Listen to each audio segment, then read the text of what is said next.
On the 4th of July, when I was 15 years old, my family gathered at my uncle's house for our annual family get-together. They lived in a peaceful farmhouse in Kansas, surrounded by vast cornfields, which made it the perfect location for our grand fireworks show. As usual, my extended family arrived, and we all enjoyed a day of festivities. I spent most of my time in my cousin's room, engrossed in playing my uncle's cherished Nintendo 64. Since my parents never allowed me to have one, it was a special treat for me. As the sun began to set, we all gathered around the dining room table to indulge in a delectable spread of barbecue foods, including grilled burgers, hot dogs, corn on the cob, and all the classic 4th of July dishes. It was a joyous occasion. However, a small incident occurred when my youngest cousin, Tommy, finished his meal and wandered off into another room. My mom asked me to bring him back to the table, so I went in search of him. I checked the living room, but he was nowhere to be found. Curiosity piqued. I noticed the backyard motion detecting lights had turned on, indicating some movement. I made my way to the back patio and peered into the darkness, calling out Tommy's name.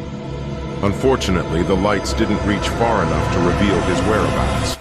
Persistently calling out, I circled around the house and reached the side where the cornfield stood tall. To my surprise, I discovered Tommy standing at the edge, fixated on something within the field. I pulled him back and asked what he was doing. Tommy replied, "I was just talking to that man." Confused and slightly uneasy, I probed further, asking him who the man was.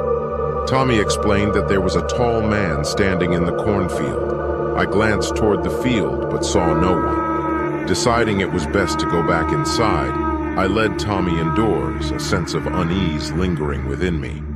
I shared the incident with my dad, hoping for some reassurance, but he dismissed it, engrossed in his conversation with the other adults. As the evening progressed, we all gathered outside to enjoy my uncle's grand fireworks display.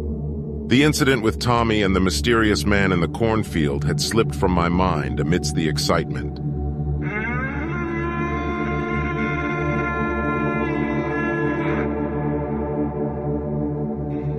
Around 10 p.m., most of the guests began to leave, as they had long drives ahead of them. However, my family, along with my two cousins, Jackson and Jared, stayed behind.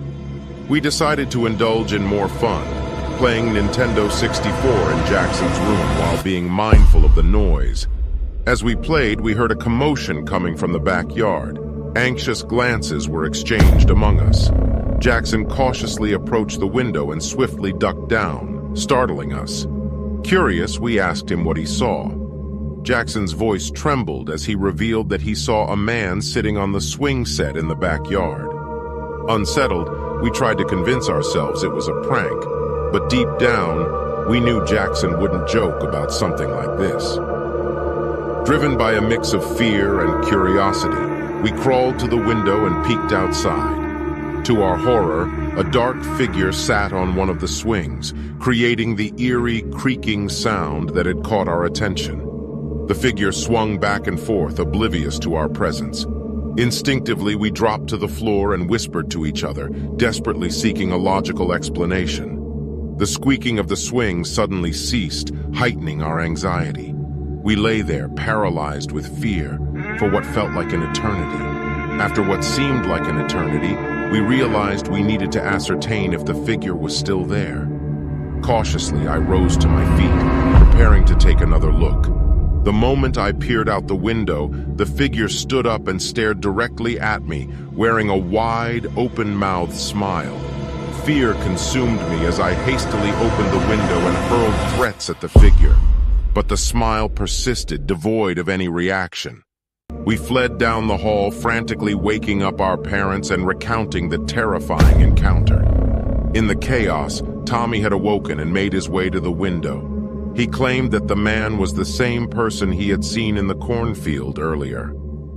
I glanced out once more, only to witness the man swiftly retreat into the towering cornstalks. Our parents rushed outside, scouring the backyard, even venturing into the cornfield, but they found no trace of the man. An hour later, as the adrenaline subsided, we were told to go back to bed. The man was never seen again. Now, many years later, I'm much older, but the chilling memory of that night still lingers. It remains a topic of discussion during our annual family gatherings, a reminder of the inexplicable and creepy encounter that has forever left its mark on us.